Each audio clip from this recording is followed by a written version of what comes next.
If, by Rudyard Kipling, was written around 1896, but was not published until 1910, when it appeared in a collection of his poetry and short fiction called Rewards and Fairies.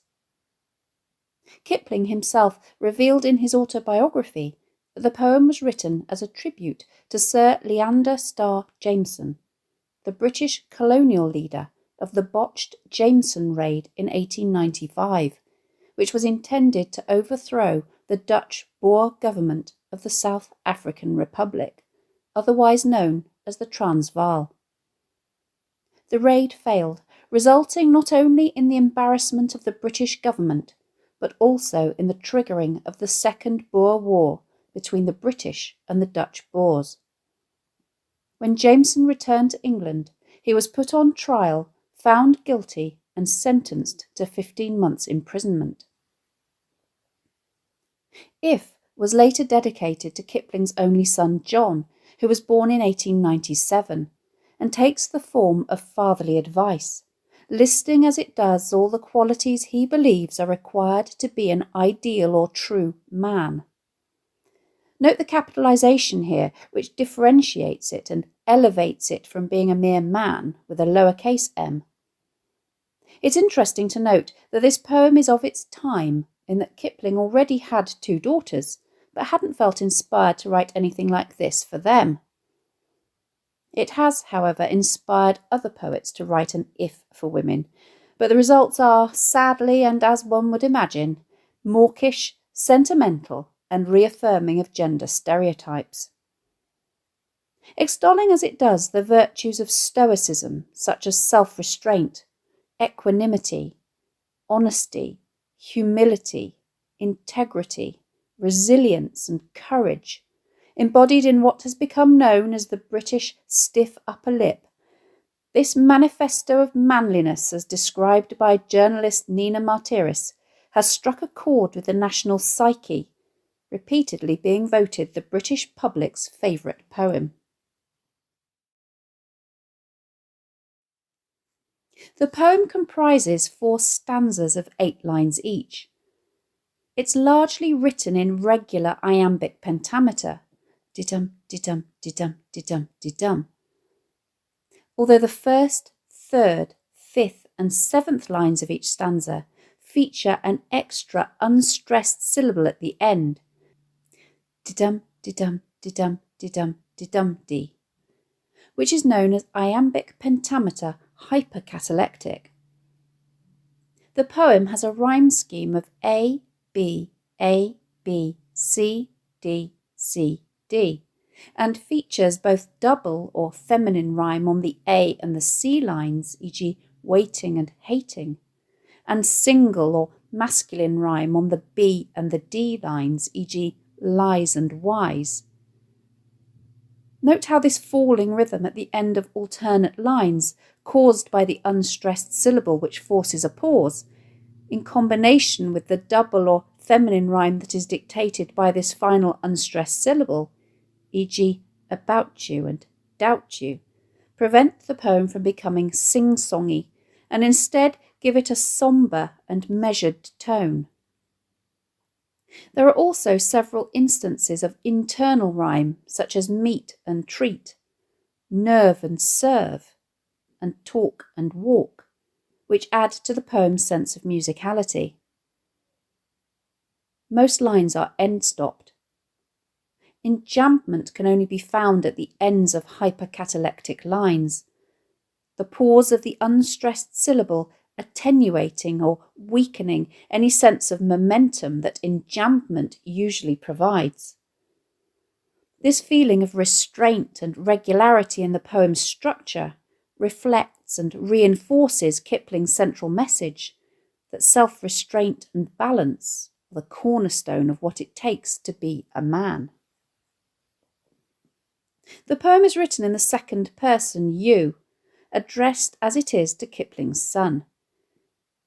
This gives it not only an intimate feel, but also, simultaneously, universal appeal, as every person who reads it can imagine that it is directed at themselves. Its popularity and appearance on posters and other merchandise is therefore hardly surprising. The poem features multiple subordinate or dependent clauses, governed by the conjunction if, and punctuated either by a comma, a semicolon, or a colon, e.g., if you can keep your head when all about you are losing theirs and blaming it on you. All of these are dependent upon the one final main or independent clause, i.e., yours is the earth and everything that's in it, and, which is more, you'll be a man, my son. This extensive use of anaphora has a cumulative effect, building up the suspense to the poem's climactic ending, which is capped off with an exclamation mark. Kipling also employs other repetition techniques extensively, such as polyptoton, e.g. doubt and doubting, lies and lied, think and thoughts, and polysyndeton, which is where there are multiple coordinating conjunctions such as and or, which adds to the poem's sense of self-restraint. Kipling's diction is plain and simple, and monosyllabic words predominate. There is extensive use of antithesis, such as keep, lose, trust, doubt, triumph, disaster, broken, build, and winnings, lose and loss, which emphasises Kipling's central message that to be an ideal man means often behaving in a way that is totally opposite to the path of least resistance that human instinct tends to lead us down. Being a man, he communicates, is not easy. Kipling does employ some figurative language in the form of metaphor, and he does also personify abstract concepts such as triumph, disaster, and will, emphasised by the use of a capital letter, to suggest that to be a man requires you to not just sit back and passively let things happen to you, but to actively engage with them as though they were sentient beings.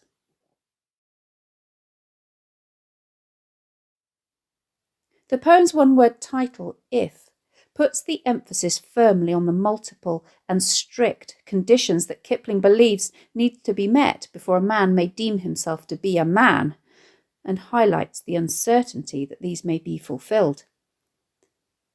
If we were to go strictly by Kipling's criteria, however, I would be amazed if there were a single man in existence. Indeed, the French philosopher Olivier Rey has described it as an example of paternal tyranny, in which the father imposes a list of impossible conditions on his son. The poem begins with Kipling advising his son to stay calm, even when everyone else around you is panicking and blaming you for their panic. If you can keep your head when all about you are losing theirs and blaming it on you, he then urges having the confidence in your own decision-making, even when others don't, but at the same time to empathise with their lack of faith in you.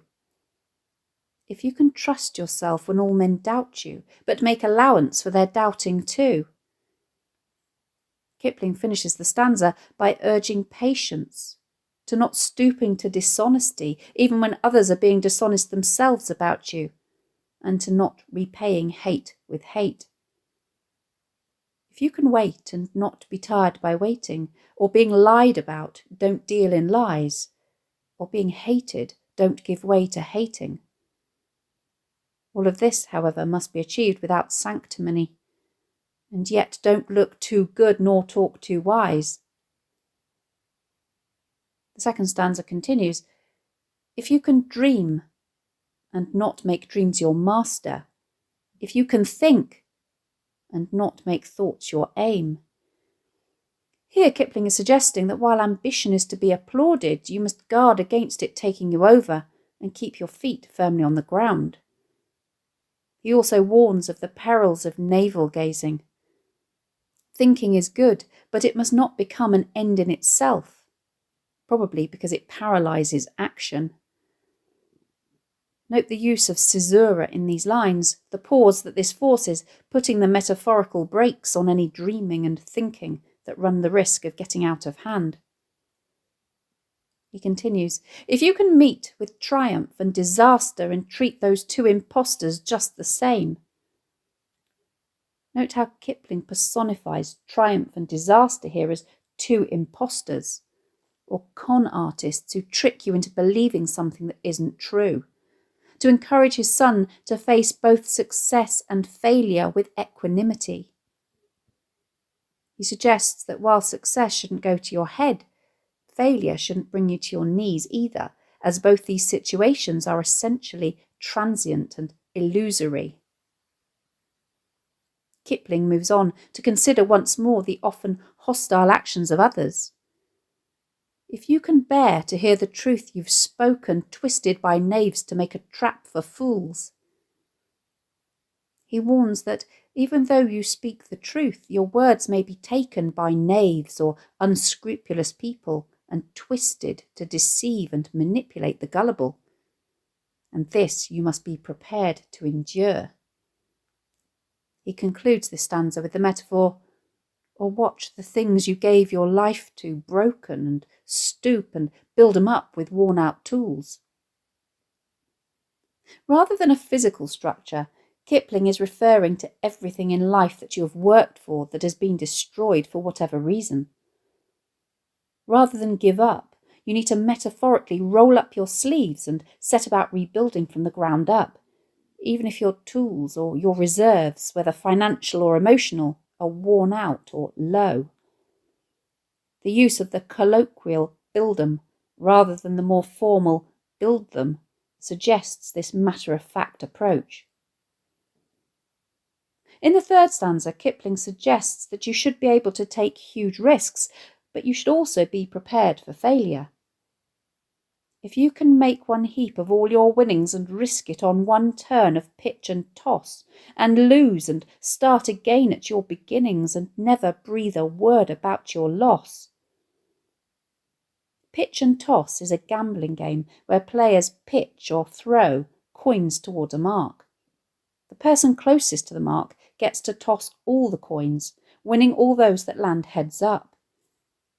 In other words, if you metaphorically gamble everything you've ever earned and lose, you should be able to take it on the chin and start all over again from nothing. Not only is mental resilience required, however, but also mental and physical endurance.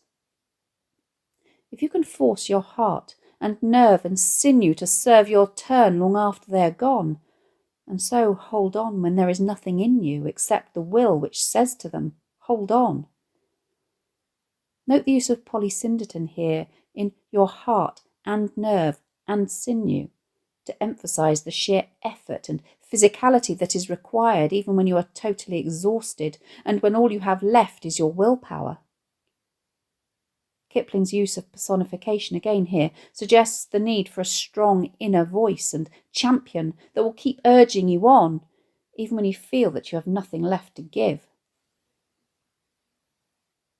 In the fourth stanza, Kipling argues that you should be able to engage and mingle with the masses, yet retain your morality by not letting their base ways rub off on you. You should be able to move in the highest of social circles, yet not become arrogant and contemptuous of those beneath you. If you can talk with crowds and keep your virtue, or walk with kings, nor lose the common touch. Furthermore, you need an emotional resilience which will allow neither your enemies nor your friends to hurt you. Everyone should be important to you and have your respect, but you shouldn't take this to the extreme and idolize anyone either. If neither foes nor loving friends can hurt you, if all men count with you, but none too much, the final condition is that you should not waste time, but fill every second of every minute with worthwhile endeavours. If you can fill the unforgiving minute with 60 seconds worth of distance run, the adjective unforgiving that Kipling uses to describe time suggests its inexorable march onwards. Time will not forgive you and give itself back if you waste it. At the end of all this, Kipling concludes that if you can achieve all of the above, yours is the earth and everything that's in it, and, which is more, you'll be a man, my son. In other words, the world is your oyster, but even better than that, you will have achieved the greatness of being a true man.